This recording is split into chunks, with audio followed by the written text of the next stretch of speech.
এই সময়ে জামাত ইসলামী ও ইসলামী ছাত্র শিবিরের বিরুদ্ধে সুনির্দিষ্টভাবে তিনটি জরুরি এবং বড় ধরনের তৎপরতা চলছে, গভীর ষড়যন্ত্র চলছে। এই বিষয়ে জামাত শিবিরের লোকজনকে সতর্ক থেকে এই তিনটি বিষয় উপলব্ধি করে জরুরি কিছু পদক্ষেপ নিতে হবে, জরুরি কিছু করণীয় সম্পর্কে আমি আলোচনা করব। জামাত ইসলামীর বা শিবিরের লোকজন এখন পর্যন্ত এই তিনটি বিষয়ে অনেকাংশে উদাসীন। প্রথম হচ্ছে, দেশে এই যে মাজার ভাঙা, বিভিন্ন পীরদের দরবারে হামলা করার যে জঙ্গিবাদী কার্যক্রম শুরু হয়েছে, এটা মূলত জামাত শিবিরের বিরুদ্ধে ষড়যন্ত্র। অনেকে বুঝতে পারছেন না। আমি লক্ষ্য করলাম যে জামাতের শিবিরের অনেক লোকজন দেওয়ানবাগীর যে দরবারে হামলা হয়েছে, যে ভাঙচুর হয়েছে, তাতে আলহামদুলিল্লাহ বলছে। মূর্খ আহলে হাদিসদের মতো অনেক মূর্খ আহলে হাদিস দেখলাম বলছে যে আলহামদুলিল্লাহ মাজার ভাঙা হয়েছে, সুন্নাত অমুক তমুক নানান কিছু বলছে। আর জামাত শিবিরেরও শত শত লোকজনকে আমি দেখলাম তাদের সাথে সুর মেলাচ্ছে, ভালো হয়েছে, তাওহীদি জনতা ভেঙে দিয়েছে। অথচ এটা যে সন্ত্রাসী কাজ, এটা যে নাজায়েজ কাজ, এটা যে জামাত শিবিরের বিরুদ্ধে ষড়যন্ত্রের অংশ, এতে কোনো সন্দেহ নেই। দর্শক, আমি প্রথমে দেওয়ানবাগীর দরবারে যে হামলা করা হয়েছে সেই হামলার তীব্র নিন্দা প্রতিবাদ জানাই। দেওয়ানবাগীর দরবারে যে হামলা করা হয়েছে সেটা জঙ্গিবাদী হামলা এবং এর নেপথ্যে আওয়ামী লীগে থাকতে পারে। ভালোভাবে খেয়াল করুন, আওয়ামী লীগ নানানভাবে আবির্ভূত হতে পারে। আওয়ামী লীগ গত এক মাসে নানানভাবে আবির্ভূত হওয়ার চেষ্টা করে ব্যর্থ হয়েছে। কখনো ডাক্তার লীগ, সঙ্গীত লীগ, আনসার লীগ, কত কিছু শুনেছেন না। এখন মাজার লীগ হিসাবে যদি তারা আত্মপ্রকাশ করার চেষ্টা করে, অবাক হব না। তাদের যে সংখ্যালঘু কার্ড, তাদের যে সাম্প্রদায়িক সম্প্রীতি বিনষ্ট করা যে কার্ড, তার অংশ হিসাবে নেপথ্যে আওয়ামী লীগের লোকজন থেকে তথাকথিত উগ্রবাদী এবং মূর্খ তাওহীদি জনতার আবেগকে কাজে লাগিয়ে বিভিন্ন মাজার বা দরবারে হামলা করে আওয়ামী লীগ তাদের রাজনৈতিক স্বার্থ হাসিল করতে পারে। এতে সবচাইতে ক্ষতিগ্রস্ত হবে জামাত শিবির। দেশে বিদেশে দেখাবে। এমনকি শিক্ষার্থী সমন্বয়করা অনেকে জামাতের বিরুদ্ধে কথা বলছে, জামাত আছে বলে আওয়ামী লীগ এই কাজে সুযোগ পায়, এই কথা বলা শুরু করেছে। অতএব জামাতকে এই মাজারে হামলা করা, দেওয়ানবাগীর দরবারে হামলা করা থেকে শুরু করে এ ধরনের যত কাজ হবে সেগুলো প্রতিহত করতে হবে, স্পষ্ট করতে হবে, প্রতিবাদ জানাতে হবে। মন্দির যেভাবে রক্ষা করতে হবে, মাজার সেরকম রক্ষা করতে হবে। কে বলেছে মাজার ভাঙা সুন্নাত? এগুলো একেবারেই ভুয়া কথা, আজগবি কথা, এর কোনো ভিত্তি নেই। আর কোনটা মাজার আর কোনটা কবর, এর মধ্যে পার্থক্য করতে পারাটাও একটা জটিল বিষয়। আর তারপরে ঠিক আছে, দেওয়ানবাগী বা এদের আকীদা বা এদের কার্যক্রমের সাথে আমরা একমত নই, কিন্তু তাই বলে কি তাদের ভাঙতে যাবেন? এটা কেমন ইসলাম? তাদেরকে আপনি নিশ্চিহ্ন করতে যাবেন কেন? আপনি দাওয়াতি কাজ করবেন, এটা তো হতে পারে না। এজন্য জামাতকে মন্দির রক্ষার মতো, শিবিরকে মন্দির রক্ষার মতো মাজার রক্ষার দায়িত্ব নিতে হবে। মাজার ঐতিহ্যের অংশ কিনা বাকি, দ্যাটস ডিফারেন্ট ডিবেট।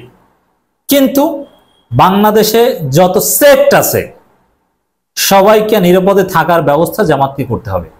এ বিষয়ে জামাতকে আরো স্পষ্টবাদী হতে হবে। আমির জামাতের দৃষ্টিভঙ্গি দরকার এই বিষয়ে, কারণ দিন শেষে সবচেয়ে বেশি ক্ষতিগ্রস্ত হবে জামাতের মাধ্যমে। জামাতের বিরুদ্ধে জামাতকে কলঙ্কিত করার যে বাংলাদেশে ধর্মীয় উগ্রবাদীদের উত্থান হয়েছে, আর জামাতের বিরুদ্ধে এমনিতে প্রো সালাফি ট্যাগ রয়েছে, অতএব এই জঙ্গিবাদীদের উত্থান হয়েছে, মানে জামাত জঙ্গিবাদীদের প্যাট্রোনাইজ করে জামাতের সুযোগে এই সে নানান বয়ান সামনে আনা হবে। এজন্য এই মাজার ভাঙার যে বিষয়টা, এটা জামাতের বিরুদ্ধে ষড়যন্ত্র হিসেবে আমি দেখতে চাই। এটা জামাতকে নিজেদের ঘরে টেনে আনতে হবে। তারপরে মন্দির মাজার এগুলো রক্ষার দায়িত্ব নিতে হবে। যে কোনো সাম্প্রদায়িক কার্ডকে বিনষ্ট করে দেওয়ার মূল দায়িত্ব নিতে হবে জামাতকে, শিবিরকে। আশা করি এই মাজার ভাঙার এই ঘটনায় কিংবা দেওয়ানবাগীর দরবারে হামলা করার ঘটনা জামাত নিজেদের বিরুদ্ধে ষড়যন্ত্র হিসেবে মূল্যায়ন করে প্রয়োজনীয় ব্যবস্থা নিবে। এই গেল একটা। শুধু এটা না, দেখেন এই হুজুরদের মতো কাদিয়ানীদের অমুসলিম ঘোষণা করার এই ধরনের ফালতু বয়ান জামাত বলতে পারবে না। এই বিষয়ে চুপ থাকতে হবে। এটা আবেগী হুজুররা বলছে। রাষ্ট্র কাউকে মুসলিম অমুসলিম ঘোষণা করার কাজ নয়। আপনি অমুসলিম মনে করলে তারা অমুসলিম, দ্যাটস এনাফ। আর তারা মুসলিম হিসেবেও তাদের কার্যক্রম চালাবে, তাদের ঠেকানোর কোনো অধিকার আপনার নেই। এই গেল একটা দিক জামাতের বিরুদ্ধে ষড়যন্ত্রের। আর একটা হচ্ছে এতে বিএনপির কিছু লোকজন জড়িত। জামাত আওয়ামী লীগ সম্পর্ককে নতুনভাবে দেখানোর চেষ্টা করছে যে জামাত আওয়ামী লীগ মিলেমিশে যাচ্ছে, আমির জামাত ক্ষমা করে দিয়েছে, এখন আওয়ামী লীগ জামাত রূপে হাজির হওয়ার চেষ্টা করছে। পাবনা সাথিয়ায় জামাতের একটা কর্মী সম্মেলনে নাকি মৎস্যজীবী লীগের নেতাকে প্রধান অতিথি করা হয়েছে, অমুক তমুক নানান অভিযোগ, যায় দিনের রিপোর্ট, যদিও এগুলো কোনো সত্যতা খুঁজে পাইনি এবং জামাত এর বিরুদ্ধে কোনো এগুলো স্পষ্ট করেনি। এ ঘটনা সত্য না মিথ্যা জামাত আনুষ্ঠানিকভাবে বলেও নি। জামাতকে বলতে হবে, সত্য হলে ব্যাখ্যা দিতে হবে, মিথ্যা হলে মিথ্যা এটা বলতে হবে। এই প্রোপাগান্ডাগুলো কিন্তু চলছে, এই প্রোপাগান্ডাগুলো জনগণের খাওয়ানোর চেষ্টা করা হচ্ছে। অতএব আওয়ামী লীগকে যে জামাত ক্ষমা করেনি, আওয়ামী লীগের সাথে যে জামাতের কোনো আপোষ হবে না, আওয়ামী লীগের লোকজন যে জামাতের ঘাড়ে চাপতে পারবে না, এই বিষয়টা জামাতকে স্পষ্ট করতে হবে। এটা জামাতের বিরুদ্ধে একটা ষড়যন্ত্র। এবং শিক্ষার্থী সমন্বয়কদেরকে, অনেকের সাথে আমাদের কথা হয়, সমন্বয়কদেরকেও আওয়ামী লীগ জামাত সম্পর্ক বা এই বিষয়ের মাধ্যমে জামাতের বিরুদ্ধে খেপিয়ে তোলা হচ্ছে। অতএব এ বিষয়ে জামাতকে সতর্ক থাকতে হবে। আর একটা হচ্ছে, দেখেন চরমোনাইর সেকেন্ড পীর আওয়ামী লীগের অধিকারের পক্ষে প্রতিনিয়ত বয়ান করেন যে আওয়ামী লীগ, নিরীহ আওয়ামী লীগকে কিছু করা যাবে না, মিথ্যা মামলা দেওয়া যাবে না, অমুক তমুক নানান কিছু। অথচ এদেশে আওয়ামী লীগের চাইতে এখনো জামাত শিবিরের নেতাকর্মীরা অনিরাপদ। এই যে কিছুদিন আগে একজন উপজেলা জামাতের সেক্রেটারিকে হত্যা করা হলো, শিবিরের একজন চট্টগ্রামের নেতাকে গুম করার চেষ্টা করা হলো, এবং অভিযোগ এসেছে খুলনায় একজন শিবিরের নেতাকে নাকি খুঁজে পাওয়া যাচ্ছে না। মানে জামাত শিবিরকে এখনো টার্গেট করে তাদের জীবন বিপন্ন করা, তাদের গুম করা টার্গেট চলছে। এভাবেও জামাত শিবিরের বিরুদ্ধে ষড়যন্ত্র চলছে। অতএব এই তিনটে বিষয়ে পর্যালোচনা করে জামাত শিবিরকে জরুরি করণীয় হিসাবে সতর্ক থাকতে হবে, মাঠে থাকতে হবে, সজাগ থাকতে হবে। বিজয় হয়ে গিয়েছে, জামাতের অনেক লোকজন মক্কা বিজয় বলে ফেলে, আমির জামাত ক্ষমা করেছে বলে যে মক্কা বিজয়ের পর ক্ষমা করেছে। আরে এটা কি মক্কা বিজয়? জামাত শিবির কোনো বিজয় হয়নি, জাস্ট হাসিনার পালায়ন হয়েছে। অতএব জামাত শিবিরকে অনেক চ্যালেঞ্জ মোকাবেলা করতে হবে, না হলে তাদের ভবিষ্যৎ সামনে কিন্তু অত্যন্ত কঠিন।